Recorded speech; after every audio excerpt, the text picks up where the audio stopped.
आज हम मुलाकात करवा रहे हैं उस शख्सियत से जो एनटीपीसी के बगल सटे हुए गांव सलाहपुर रजौर में कई 4 बार प्रधान भी रह चुके हैं। समाज सेवा करते हैं, लोगों के लिए लड़ाई लड़ते हैं, यहाँ से लेकर के हाई कोर्ट, सुप्रीम कोर्ट तक गए। किसानों के मुद्दों को उठाने का काम किए। आज उस शख्सियत से आइए बात करते हैं, नरेंद्र तिवारी जी से। सलाहपुर रजौर ये अम्बेडकर नगर जनपद के ब्लॉक टांडा के छोटे से गांव में पैदा हुए।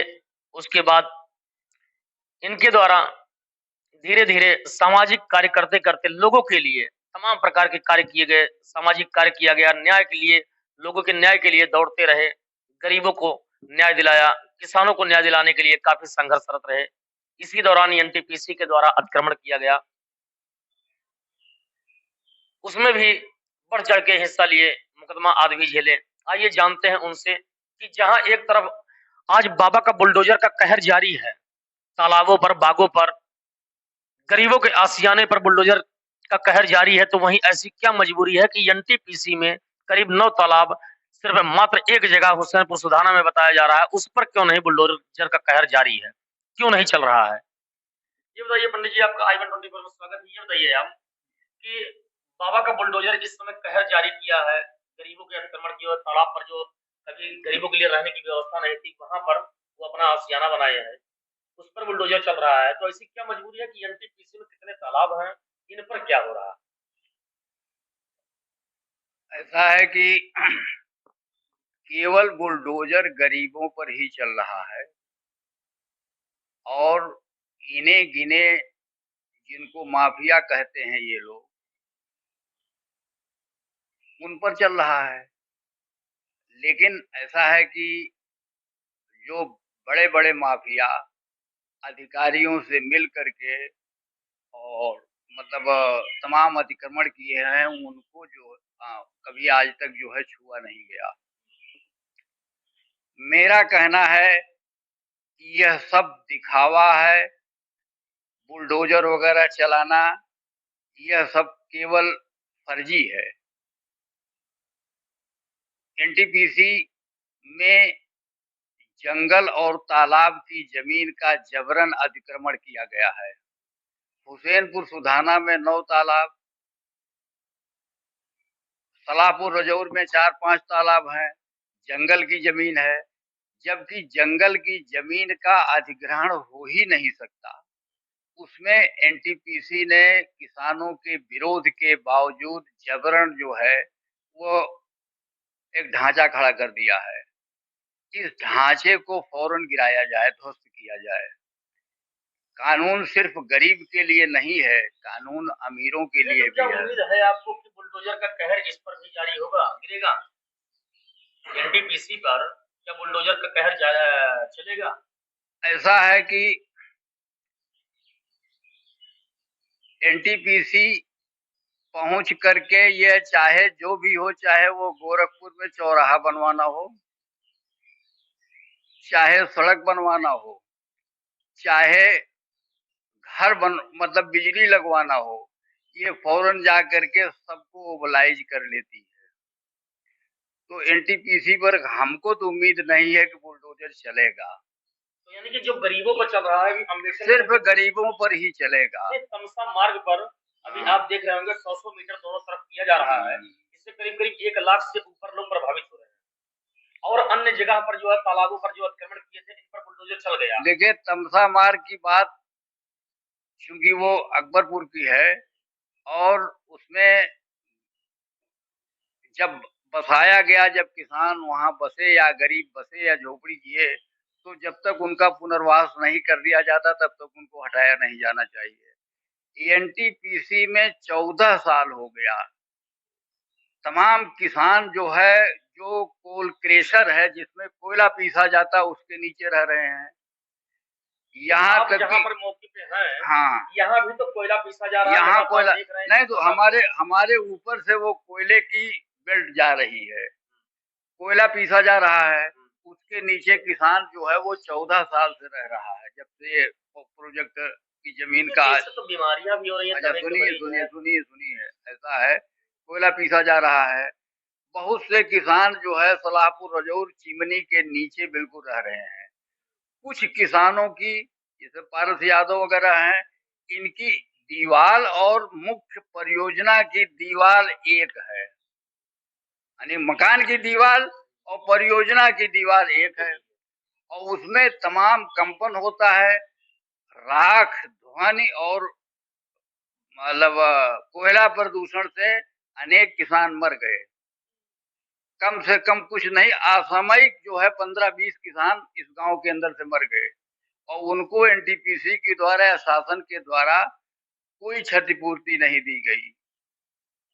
भाई ऐसा है कि किसान को मारने में सरकारों को बड़ा अच्छा लगता है। दिल्ली में 850 किसान मार डाले गए, यहाँ हमारे यहाँ किसान लोग मर रहे हैं, इसको कोई सुनने वाला नहीं है। हम सरकार से ये चाहते हैं कि हमारे पुनर्वास की व्यवस्था की जाए जल्दी से जल्दी, क्योंकि देखिए ऐसा है कि अन्याय सहने की एक सीमा होती है। हम लोग 14 साल से अन्याय सह रहे हैं, अब जो है अन्याय जो है वो सीमा हमारी समाप्त हो गई। ज्यादा अन्याय ज्यादा दिन हम सह नहीं पाएंगे, तो कोई भी अनहोनी हो सकती है हमारे साथ, अनहोनी हो रही है, तमाम लोग बीमारी से मर रहे हैं। तो इससे अच्छा है कि भाई ऐसा है कि अगर सरकार व्यवस्था नहीं करती है, अगर हम नहीं कर सकती है तो जिलाधिकारी महोदय एनटीपीसी लिख करके दे दे कि हम नहीं कर पाएंगे, यही कह दे। आप जो बता रहे हैं पुनर्वास के लिए, हाँ, भारतीय पुनर्वास परिषद 1992 के तहत यानी एनटीपीसी के द्वारा तो ये तो बताया ही गया है लिखा पढ़ी में कि इन लोगों को पुनर्वास की व्यवस्था कर दी गई है। देखिए ऐसा है कि पुनर्वास के लिए अधिग्रहित भूमि में से 35 एकड़ जमीन चिन्हित और सुरक्षित है, 11 करोड़ रुपया सड़क के लिए है, 19 करोड़ रुपया पानी की टंकी के लिए है। तो अब वो पुनर्वास की जमीन हड़पना चाहते हैं, जबकि पुनर्वास की जमीन में पुनर्वास के अलावा कुछ किया नहीं जा सकता है। नहीं तो वो जमीन हमको वापस कर दें, हम लोग जा करके उसमें खुदे बना करके रहेंगे। तो पुनर्वास ये हमारा करें, और या लिख के दें जिलाधिकारी कि मैं नहीं कर सकता, जीएम लिख करके दें कि मैं नहीं कर पाऊंगा इन कारणों से। केवल आकर के धमकी देते हैं कि तुम बैनामा करके भाग जाओ, तुम लिख करके भाग जाओ, और कहते हैं हम घर गिरा देंगे, रोजाना धमकी देते हैं। और अब मजबूरन किसान क्या कर रहा है, ये खास तरीके से प्रशासनिक अधिकारियों के लापरवाही के नाते या उनकी उदासीनता के नाते, और उनको एनटीपीसी वाले लाते हैं, गांव किसानों कहते हैं कि मैं आपका घर गिरा दूंगा, किसान डर जाता है। अब 2 घर गिराया था, बिना मूल्यांकन के गिराया है। नहीं ये बताइए, किसान जो है जो लोगों की थाली में भोजन पहुंचाता है, वो किसान आज भी हिंदुस्तान की आधी करीब 75% आबादी गांव में बसती है। किसान वह है जो लोगों तक थाली तक ले भोजन पहुंचाता है। उन किसानों के लिए यहाँ के मंत्री और सांसद क्या किए, यहाँ के अम्बेडकर नगर के ये क्या किए? जैसे लालजी वर्मा है, शंखलाल माझी भी रह चुके हैं, हरिओम पांडे हैं, ये संजू देवी हैं, तमाम लोग थे। ये लोग आखिर क्या किए इन लोगों? इन लोगों ने किसानों के लिए कुछ नहीं किया। किसानों एनटीपीसी से मिल करके, यह भी हम अगर साफ शब्दों में कहें तो एनटीपीसी की तरफ से दलाली किया इन लोगों ने। जनप्रतिनिधि थे ये तो, जनप्रतिनिधि भी दलाल हो सकता है, दलाल सफेद पोश भी हो सकता है। ये कोई जरूरी नहीं है कि दलाल जो है वो महिला कुचैला रहे, वो खद्दर पहन सकता है। तो बहुत बड़ा आरोप है कि एक प्रतिनिधि जो है दलाल हो गया है। ये लोगों ने भाई ना, पड़ोसी वही ये कहते थे कि आप जो जल्दी से इसको लिख करके जो ये देते हैं वो लेकर के चले जाओ, यहाँ से भाग जाओ। यानी कि कमीशन के जो है चक्कर में भी थे कि कमीशन हमको मिल जाए। हाँ, अब भाई वो कमीशन कहाँ मिलता है कहाँ नहीं मिलता, वो कमीशन जो है वो उनकी अपनी बात है, लेकिन लगता है सही है। एक इमलसी जी है, यही जन्मभूमि उनकी है, यही गांव जन्मभूमि है जहां से लोगों को गुजारा जा रहा है। आज हजारों लोग बेघर हो गए हैं। वह एमएलसी ने क्या किया? देखिए एमएलसी में मेरे विचार से, चूंकि वो हमारे परिवार के हैं, वो गांव के हैं, मेरे विचार से एमएलसी की कोई गलती नहीं है। एमएलसी ने कई बार प्रयास किया।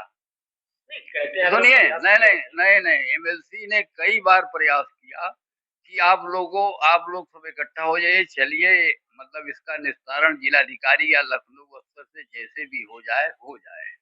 वो ये चाहते रहे, लेकिन किन्हीं कारणों बस वो भी बेचारे नहीं कर सके। उन्हीं के शासन सत्ता जब हुआ, शासन, समाजवादी सरकार थी, हाँ, तभी अतिक्रमण का ये नहीं, जो है समाजवादी सरकार में तो शंखलाल माझी तब भी आज ने मिल करके गलत तरीके से हमारे जमीन का पुनर्ग्रहण, आबादी की जमीन का और मकानों का करवा दिया कमिश्नर के यहाँ।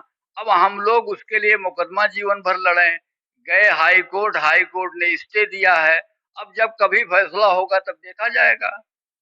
नहीं, स्टे के बावजूद भी तो यहाँ अतिक्रमण जारी है।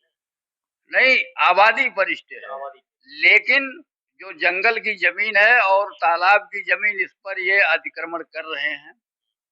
और आप परियोजना लगाए हो तो परियोजना लगाओगे तो नियम कानून के अंतर्गत लगाओगे, ये नहीं है कि मनमानी जो चाहो सो करो। तो यही सब चीजें हैं। इसमें किसानों को पता है, किसानों के कहीं कोई सुनने वाला है नहीं। यानी जो लोगों की थाली में भोजन पहुंचाता है उसी के लिए आज कोई नहीं, उसी के लिए आज कोई नहीं। जो जनप्रतिनिधि बन के घूम रहे हैं, जनप्रतिनिधि मात्र सिर्फ दलाली के लिए ही बने हुए हैं, दलाली कर रहे हैं। देखिए, ऐसा है कि हमारे यहाँ असल में भाई रूस और यूक्रेन में युद्ध चल रहा है, हमारे यहाँ भी टीवी पर युद्ध चल रहा है, वही युद्ध दिखाया जाता है। और यहाँ पर हिंदू मुस्लिम का युद्ध चलाया जाता है, झगड़ा चलाया जाता है, जात पात का युद्ध चलाया जाता है। यही झगड़ा केवल चला करके और उसके बाद ये जनप्रतिनिधि वोट लेते हैं। ये दबा गए कि किसानों के मुद्दों को दबा करके अन्य मुद्दों को फर्जी मुद्दों को उठा करके झगड़ा समाज में मानसिक झगड़ा तैयार करते हैं ये लोग। यानी कि लोगों को जहाँ पर जोड़ने का काम किया जाए वहाँ पर ये तोड़ते हैं, तोड़ करके काम करते हैं। हाँ, तो कि आप ये हो तो आप वो हो, ऐसे आप ये हो, आप वो, आप हिंदू हो तो आप मुसलमान हो, तो इनको मारो तो इनको काटो, यही सब जो है ये चलाते हैं। और मतलब न किसान का कोई मुद्दा चलाते हैं न कुछ करते हैं। ये जो ये बाबा का बुलडोजर चल रहा है एनटीपीसी पे, हम उम्मीद यही रखते हैं, आपका कहना यही है कि इस पे चल नहीं सकता। नहीं, उम्मीद तो हमको नहीं है, इसलिए कि ये एक जो है इसको कोई न कोई बचाने का बहाना हो जाएगा। जैसे हमारे यहाँ स्कूल का मामला है, गांव का प्राइमरी और जूनियर हाई स्कूल, वो पुनर्स्थापना, जबकि पुनर्वास और पुनर्स्थापना एक चीज है, उसकी इन्होंने पुनर्स्थापना किया एनटीपीसी के बाहर। उसमें बच्चे पढ़ते थे, उसमें कुछ लोगों को ले जाकर के बसा दिया, उसमें पशु बांधे जा रहे हैं। उसमें अध्यापक जो आते हैं वो बेचारे शाम को चले जाते हैं, सरकारी वेतन लेते रहते हैं, कुछ उनको किया नहीं जाता। लड़कों को एनटीपीसी जो है छात्रों को मार करके यहाँ भगा दिया। मिड डे मील, मध्याह्न योजना भी नहीं संचालित हो रही है। तो इस तरह से एनटीपीसी जो है यह बाघ की तरह है और इसके चारों तरफ जनप्रतिनिधि जो है वो मतलब घूम रहे हैं। मतलब इनको चाहे जैसे वो जो है अपने बस में कर लेती है, अब कैसे करती है वो एनटीपीसी वाले जाने। इन प्रतिनिधियों की जो है सिर्फ मात्र दलाली का सबसे बड़ा अड्डा आ गया है। अब भाई अभी आपके द्वारा एक बात और कही गई थी कि यहाँ पर जो है एनटीपीसी के द्वारा कई लोगों को अलॉट भी करवाया गया है जमीन लखनऊ में, मकान आदि का, इसके बारे में क्या कहेंगे? देखिए, ऐसा है कि एनटीपीसी जो है वो प्रमाण इसका नहीं है, लेकिन इसमें ऐसा है कि जैसे हमारे यहाँ पूर्व डीएम थी, जो सुना हमने, प्रमाण नहीं हमारे पास है, इसलिए हम कोई आरोप इसलिए नहीं लगा पा रहे हैं। और प्रमाण खोजने पर इसका प्रमाण मिल जाएगा। अब जो बातें सुनी, अब जब प्रमाणित है, जो सुनी गई है उसकी बात छोड़िए, ये बताइए कि यानी कि पूर्व की सरकार के द्वारा किसानों का काफी उत्पीड़न किया गया था, और अब की भी सरकार जो बनी हुई है इसमें भी कोई राहत नहीं मिल रही। कोई राहत नहीं मिल रही।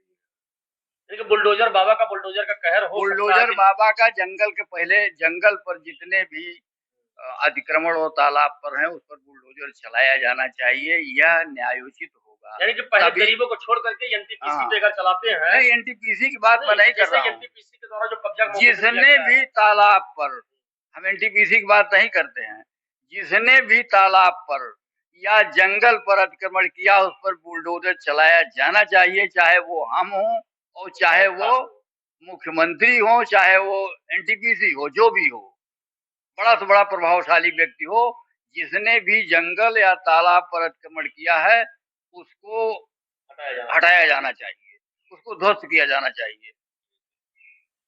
कई नंबर हो ये जो बनाए ना, ये 93 नंबर में एक स्ट्रक्चर खड़ा कर दिया गया, ढांचा खड़ा कर दिया गया, उस पर उसको ध्वस्त करने की तुरंत कार्रवाई की जानी चाहिए। और जंगल के पेड़ सब काट दिए गए बिना किसी परमिशन वगैरह के, इसको काट दिया गया। उसमें तमाम अनेक जंगली विभाग भी कुछ नहीं कर रही होगी, विभाग तो उसकी आप इसी एनटीपीसी हाँ नहीं, तमाम जंगली जीव, जैसे शाही है, लोमड़ी है, यह सब विलुप्त हो रहे हैं, मर रहे हैं यहाँ से। और यहाँ खास तौर पे यहाँ काफी मात्रा में ही मिलते थे, काफी मात्रा में मिलते थे। सारे जंगली जीव समाप्त हो रहे हैं धीरे धीरे। मोर, ये इनकी संख्या, नदी पे भी तो अतिक्रमण किया गया है, नदी पर अतिक्रमण किया गया है।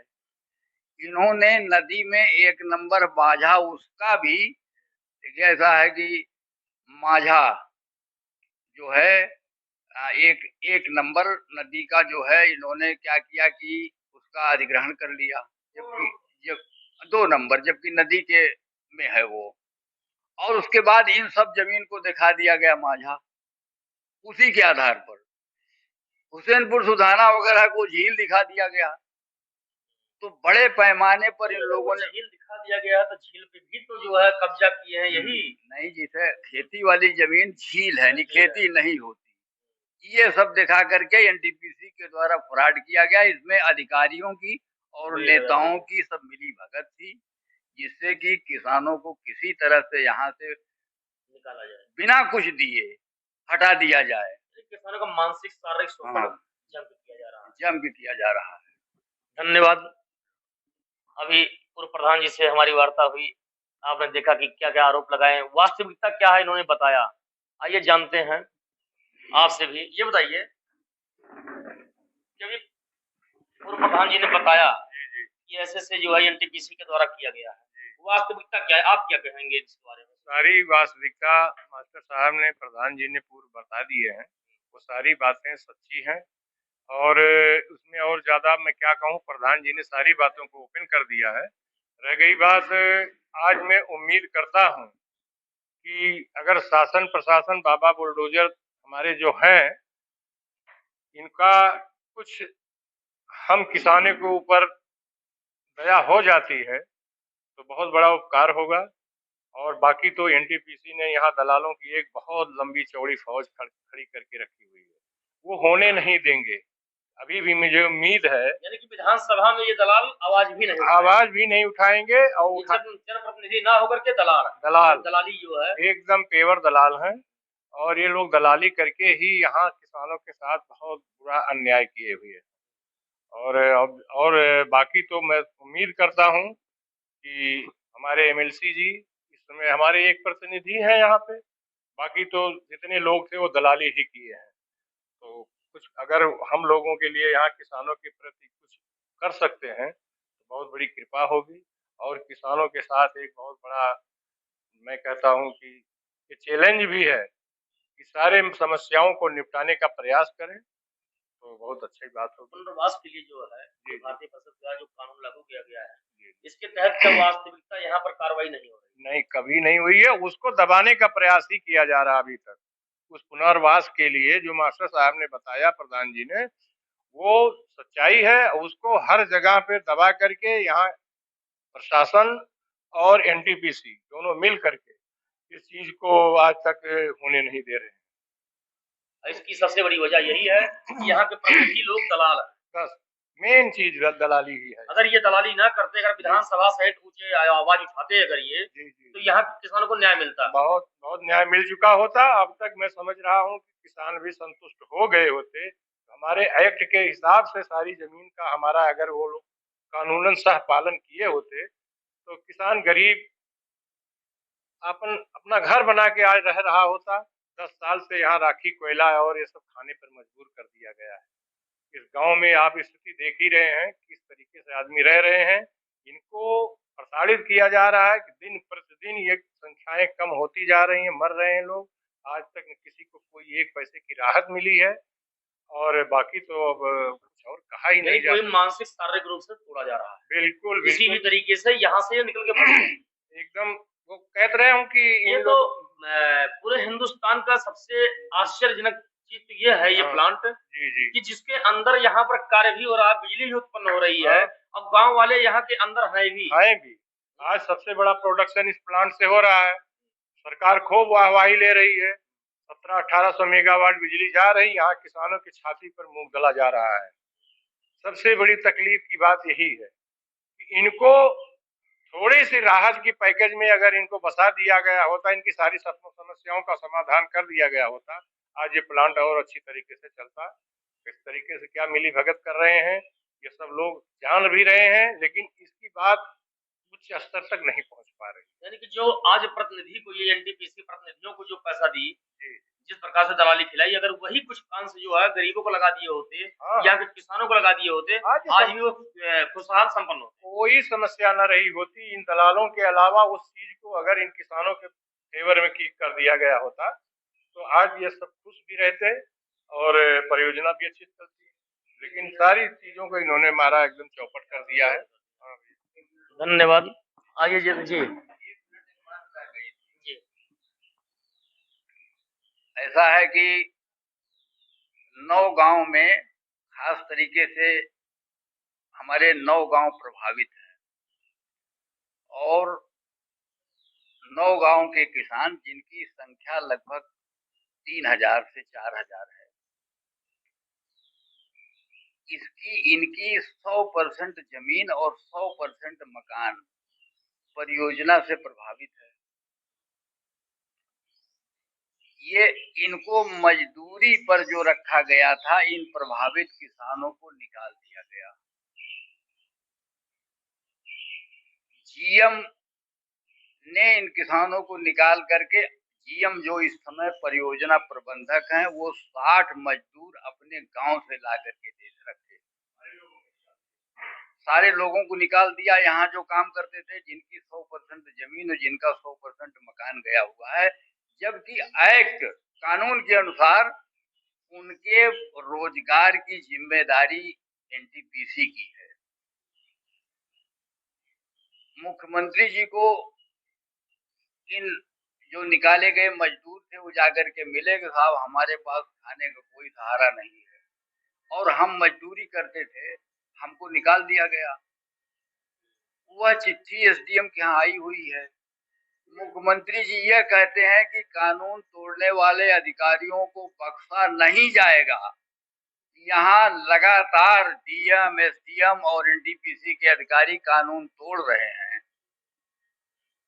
भाई, जिसका सब कुछ ले लिया गया, जिनके सारे रोजगार छीन लिए गए। जैसे उनके पास खेती थी तो खेती से वो पशुपालन करते थे, सब्जी उत्पादन करते थे, मछली उत्पादन करते थे, या मतलब मुर्गी पालन करते थे। वो सारे रोजगार उनके खत्म कर दिए गए।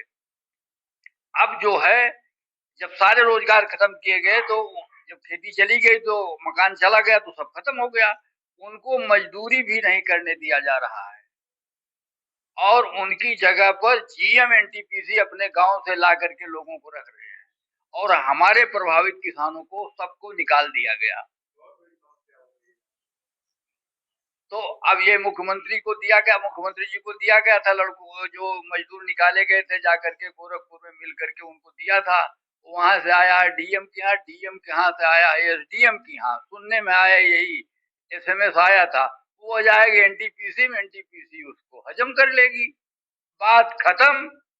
मुख्यमंत्री के द्वारा जो भेजा गया वो भी हाँ मुख्यमंत्री यानी वगैरह कि अभी जो है एनटीपीसी की जो है हाँ पावर, इतना पैसे की पावर है कि मुख्यमंत्री की आवाज को भी दबा बस दिया जा रहा है। हाँ सबकी नहीं अब आया है अभी आया है, एसडीएम कभी के यहाँ आया है, लेकिन जो चीज जो पत्र दिया जाता है वो चला आता है सीधे एनटीपीसी में, एनटीपीसी उसको मैनेज कर लेती है, उसको कैसे दबाती है कैसे क्या करती है, एक फर्जी रिपोर्ट तैयार कर देती है। धन्यवाद आरिफ जी। ये रहा एनटीपीसी के किसानों का दर्द। वास्तविकता क्या है? मुख्यमंत्री से मुलाकात करने के बाद, पत्र देने के बाद भी जांच के लिए आता है, लेकिन जांच को दबा दिया जाता है। यहाँ के लोग मुख्यमंत्री सहित कोर्ट का भी सहारा लिए, लेकिन इन्हें न्याय नहीं मिला। अब देखने का यह विषय है कि इस मामले को योगी सरकार कितनी गंभीरता से लेती है।